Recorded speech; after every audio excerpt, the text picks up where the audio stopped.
It's Ebro in the morning. Laura Stiles, Rosenberg. Ebro's not here today, so we're taking over Ebro's this handling morning. Apple business in Los Angeles. We have Gucci here with us. Hey, what's Kua!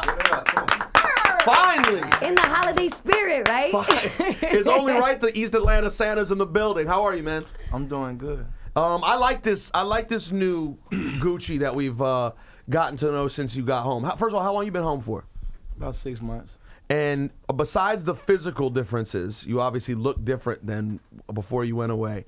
How are you moving different? Because like you're doing, even just this press run you're on, you're doing the Ringer and NPR, and you're doing a whole different sort of rollout than you've ever done before. So tell us a little about how you're moving. When I was gone, it just made me, of course, I just miss, record. I miss sharing my music. So I just, every day I just wake up just trying to, just live life to the fullest, and I think people can see that. So the way I just roll the whole thing out is just, I'm enthusiastic about it. So, I got a lot more good energy I'm bringing to it because I'm excited. I'm happy I got another chance to do it. Did you get the, like, a lot of people like you, and by that I mean people who were sort of legendary. You're legendary among a fan base, but then even more important than that, there's a whole generation of artists who've done really well.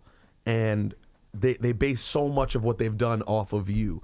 Did you already know that before you went away, or was it when you were locked up that you realized, man, I'm like a very important figure in hip hop? I really been knew it, but I think that when I was gone, it gave the world a chance to catch up and appreciate it. But like artists, all young people in general, they be like searching for like something real, something that they trying to find themselves. And I feel like that's why they identify with me because most of the people in the music business, it's like a fake industry. So when you see somebody real, you gravitate toward that because I'm like one out of a million. I think it's interesting though. When you were away, was there anybody who reached out to you? Any artist that surprised you? You didn't even think that. While I was gone? Yeah, when you were gone. A lot of people was reaching out and I guess like sending, keep your head up and stuff like that, but I wasn't even making myself available to even care about who was saying, reaching out. I was just doing my time and thinking about coming home. I didn't get caught up in that. Are you the rare case of someone who, like one of the things we always talk about when we talk about prison is that it doesn't rehabilitate people. Yeah. And yet, before you were gone, as far as we could tell, we've never met you. Since I've been here almost 10 years, I don't think I've ever met you, seen you up here at all.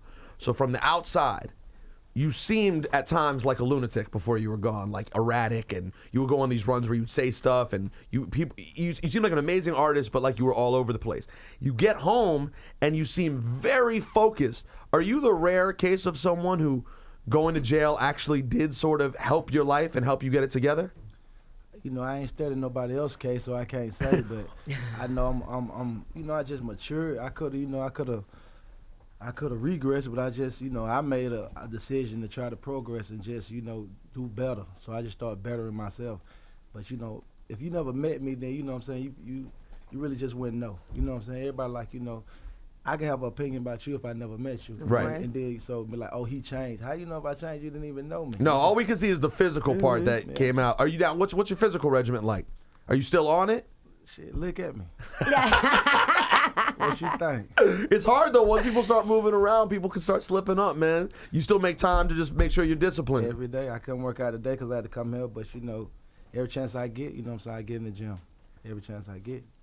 I love this Gucci promoting a healthier lifestyle too. And also I think one thing that we all loved is when we saw I don't know, I think as a woman too, I think we all love to see how open you are about your relationship. And congratulations, by the way, on your new engagement. He set the date and it's all ready to go. Oh, it's official. Yeah. Yeah, we saw the video, of course, when you proposed at the Hawks game. How long did you plan out the proposal? That was the day of the proposal. It kind of like last minute. Really? Did you already have the ring? I had the ring for about a week, and that dude who they thought was around the fan, that was my brother. So we was planning to give him a Rolex at the game, and she was in on it. She was helping me, keep him away so he didn't know what was going on. So I just came up like, while she think that she helping me, I'm gonna trick her too. That's tight. That's very good. So I came over there at the last minute, cause she was so excited, like he's gonna be so surprised, he ain't gonna know what's going on. I said, oh, I got something for her. I tricked her too. Like I said earlier, you are you're so influential on so many people's styles over the last 10 years. And I'm talking about ranging from like, you know, the Travis Scotts to friggin' Tyler, the Creator. You know what I'm saying? You've influenced such a wide range of people. Who were your biggest influences in music when you were a kid? LL Cool J, Project Pat, Cameron, Easy E, 8 Ball MJG, Pimp C, man, so many. Kilo Ali from Atlanta. There was so many. You know, I'm just a big fan of just rap music. Period. Big Daddy Kane. So truly everything. You're like a lot of us old school heads are, because, you know, at that time rap wasn't so segmented. Like growing up in Atlanta, if you're growing up in the South, it's not like people now, young people have a misconception that back in the day you would have liked only South rap, but there wasn't an endless amount of Southern hip hop back then. So of course you would love the LLs and the Kanes and everything. Yeah, they were. I just like the showmanship that, you know what I'm saying, they brought to the game back then. I used to like, you know, looking at rap videos, and like you said, most of them was from up north, but at the same time I still, you know, used to love Two Live Crew. Now, you know, and a lot of stuff out the West Coast. I don't know, man. I love music. Period. From since I was a child, even just music in the church, R&B music. I just love music. Well, since you got back, or even while you were gone, who are some of the young cats you've really been into? 21 Savage, Kodak, Yachty, Uzi. Why do you think Yachty gets such a hard time? Why does it seem like people always seem to be Yachty's our guy. I'm a big fan, but a lot of people seem to like, for some reason he's become like, Yachty's the guy that all the hip hop heads want to attack as being not hip hop. I don't know, but Yachty making crazy money. I don't see why people don't get it. I mean, don't just see everybody else get it. He recently got emotional on Twitter too. He did? I get it. Because whenever I see him, he acts like it doesn't bother him. Because he's a good kid, but at the same time, like, why he's been made public enemy #1 when not everything has to be boom bap rap. Right. Like, that's all. There's always been a space for, like you mentioned, LL. Back in the day, LL had songs that were sing-songy. Everyone's always had, you know, there's room for all kinds of stuff. Yachty the truth, man. He a hustler. He a money magnet. You know what I'm saying? I mean, endorsements and brands want to do business with him. I don't think he public enemy #1. I think he, you know, I hope he ain't getting caught up in what people say. But to get your money, people gonna always have something bad to say. Yeah. If they say something good, you know, it's okay. They say something bad, it's okay. Just kind of stay in the middle and just go get your paper.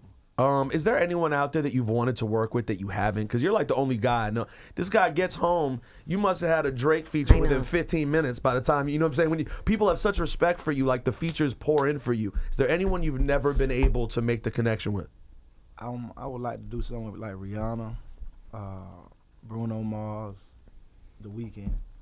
Really, those are good answers right That's there. pretty good. I remember when we heard where there was talks about a new Outkast project, and everybody went crazy because they were like Gucci teamed up with Outkast. But that's for a project with Big Boy, right? Yeah.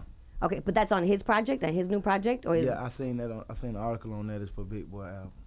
Okay. I just know that, you know, Big Boy is Outkast to me, so I assumed, you know what I'm saying? Right. You know, people are, you know, they're so like thirsty for a new Outkast project. Yeah, of as course. soon as you said Big Boy, and As then they you know everyone's like, should be. Yeah, that's right. Yeah. You've been to Hot before, right? You've been up here before to see Flex probably back in the day or something? I think so. I don't know if you've ever, since I've been here almost 10 years, I don't remember you being here. Marissa, you remember?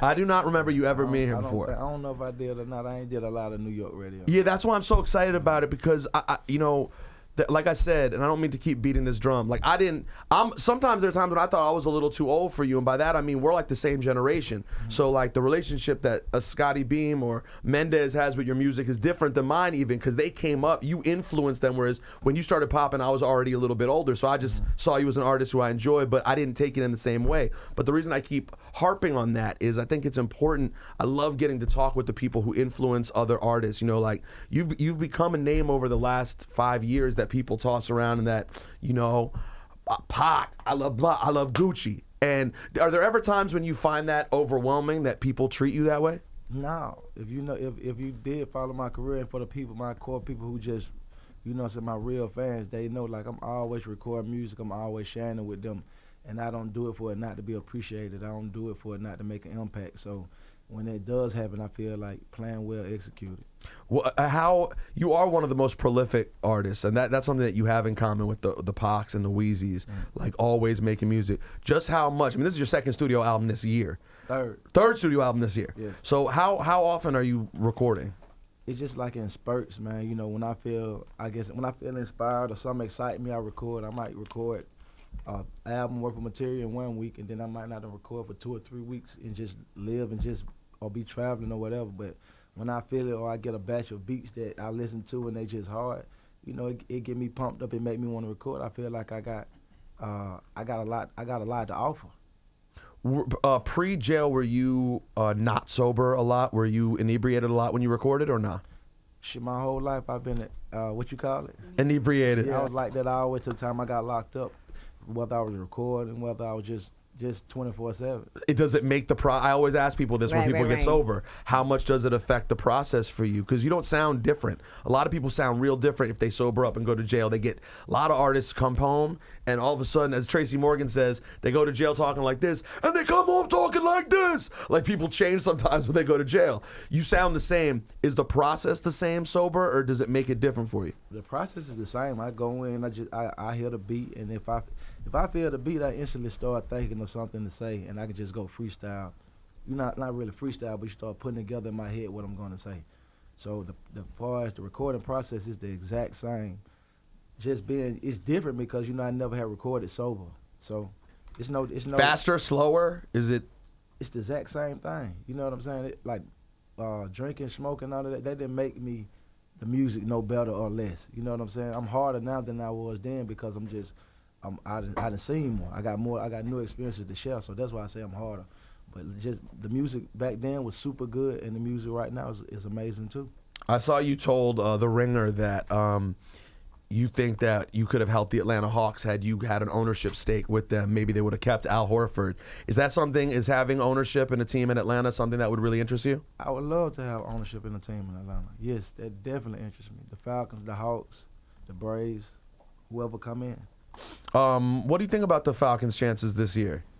I'm a huge Falcons fan. I think we could go to the Super Bowl this year. Seriously. They do have there's something special there. I mean, you got to watch out for Tampa Bay now, who's on your back. Yeah, I like Tampa Bay. I like Jameis, but at the same time, we deserve to go to the Super Bowl, man. We got a hell of an offense this year.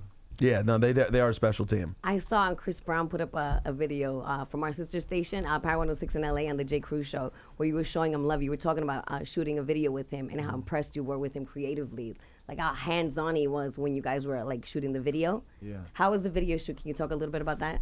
It was just like, it kind of was like, remember like Michael Jackson did that video a long time in the subway? That's how it seemed. But now, you know what I'm saying? It just was amazing to me to see how like Chris Brown, he director. You know what I'm saying? I ain't never seen nothing like that. Like I've seen a lot of people give input, but he know exactly the angle, the shot. He just so hands on. He really ran the show, and everybody else just helping him. So it just impressed me, man. Like, you know what I'm saying? You make your music, you write your songs, and you direct your video. You gotta tip your hat to somebody doing all that. Another guy doing very well that you are associated with is Drizzy. What's up with this Drake tape? This Gucci Drake tape? Oh, I'm working on my album. He got his album coming, so I guess when we have time we'll do it. But I'm waiting on it just like everybody else. It wouldn't take that long. 2-3 days free time, album out. Yeah, I'm about to say you're just someone who could get that thing done. Yeah, very easily. It's just all about it's about timing. Who was the first artist in the industry who was already on, who showed you love? First artist in the industry who was already on, who showed me love. When you were grinding, you reached out and they actually showed love back. Because I know you grinded in the business for a minute. The first person that I met that I kind of like had a lot of respect for, and just genuinely like, man, I see what you're doing, you know what I'm saying, was Cameron. Before I even had a deal, I remember I came to New York in like 04 with Jacob York, and he was like, I want you to meet Cameron, and I just pulled up and met him on the corner. And he already, you know what I'm saying, I was super just getting started. He was like, hey, man, I heard some of your stuff, man, good luck, man, that was big to me, because I had, Cameron was super, that was me and Zay, that was our go-to guy, you know what I'm saying? So. Yeah, no, Cam had a lot. Cam also is interesting too. Dipset always was more in touch with South shit. Always. The relationship with Wheezy, they were always, that Harlem connection to down south was always something he was very on point with. Scotty, you have a question for one of your heroes in life, Gucci? Scotty. What you got? No, I mean, you played a very important role, and I went to Clark Atlanta University. Okay. So during '08, so it was you were like, I mean, you are it, but you were it in '08. Like there was no other talk but Gucci Mane. So I wanted to know, you and Zaytoven made beautiful music. Like, I mean, you still make beautiful music with him, but like in '08, there was no touching you. There was no touching you. What did you love most about Zaytoven's production? It was, in a lot of ways, I kind of like, give Zay the credit for my whole career. Right. You know what I'm saying?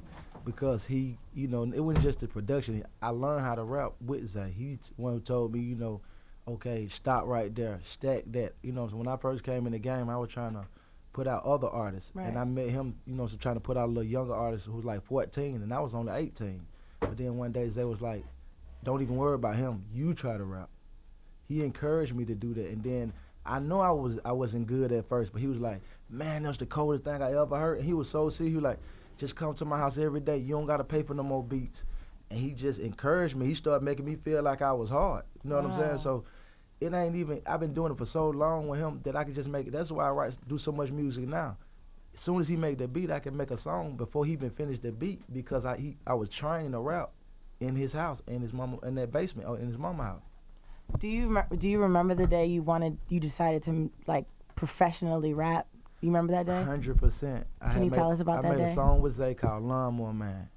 And it's crazy. You can pull it up because I kept it and put it on my first album, Trap House. But this was like back in 2000. And it's old, but I had robbed somebody for like 50 grand. And I rapped about it on that song, like I hit a lick for like 50 stacks, and people keep on calling me like, Gucci, bring the money back. And I got that CD and I took it to the hood and I played it. And the whole neighborhood was they just couldn't believe I had the balls to say that. And it just started running around the neighborhood. Did you hear that song that Gucci said? Because people didn't even know I rapped till I played that. Because I didn't let nobody hear nothing. But when I made that one song, I like, Zay, give me a copy of that. And I went to her and it just like, everybody was like, hey, let me hear that song you got when you talk about you hit that lick. And I was playing it for people. And then it just, I don't know, the hype from that just made me like, I'm finna take this serious. Everybody saying I'm the truth. And from that point on, I started like, no matter what I was doing, no matter where I was hustling, that I come back and I go to the studio. What's the next goal? I mean, you mentioned things like, aspirations, like maybe owning a team or something like that. Musically, creatively, what other aspirations do you have? Like right now, I don't got no artists that I'm currently working with. So I'm gonna relaunch my label in 2017, and I'm going to sign some talent. I dropped 3 albums this year.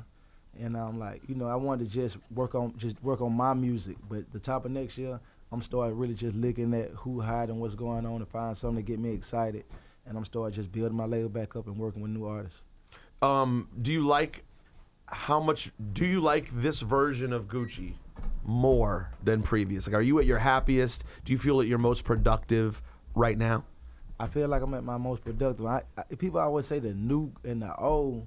And I guess, it's hard for me to describe myself. Because like it doesn't seem that way. It's just an just evolution. It's like an evolution. I can't be who I was 5 years ago. And if I was, you know what I'm saying? You can't stand still. You can either go up or go down. You know what I'm saying? So I'm choosing to go up. You know what I mean? So do I like me progressing and everything in my life getting better? Hell yeah, 100%.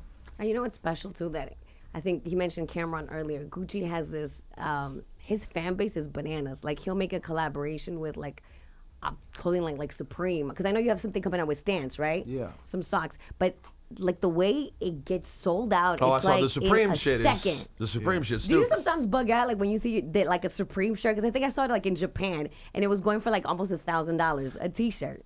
As it should be. Yeah, they can't. Yo, people, when I saw people in LA rocking they're reselling the It's Gucci Supreme shirts for a insane. ton of money. That's crazy. It's insane. Yeah, I don't know, the whole fashion thing and the way people going crazy about everything I align myself with, man, I'm loving it. Yeah, it's pretty great, and you've done a good job keeping yourself. It's funny musically, there's an abundance of music, but from a brand standpoint, you've been protective enough with your brand that it means something when you do something. You don't just put your thing on anything. So what is the Stance collab? What are the socks going to be like? Do we know? They already out. Oh, they're out right now. Yeah. All right, ladies and gentlemen, his name is Gucci. You got anything else for Gucci before we let him go? No, I just want. It may be 10 years again. No. No, I just want to say that, you are a king. Like, you're a legend. And in my eyes, I mean, I just want to say thank you for making my experience in college one of the best experiences in my whole entire life. I really So appreciate good that I don't think she even finished. Let's be completely honest. Oh, no, I didn't even finish. It was she had too much fun to Too busy partying, sweating her hair. Gucci, this was a pleasure. I'm sorry that Ebro's out of town. I hope you come back when Ebro's back. We'd love to have you again. I will definitely come back. Gucci, the album is out right now. The Return of East Atlanta Santa. Merry Christmas, bro. All right, thank you. Thank you. Thank you.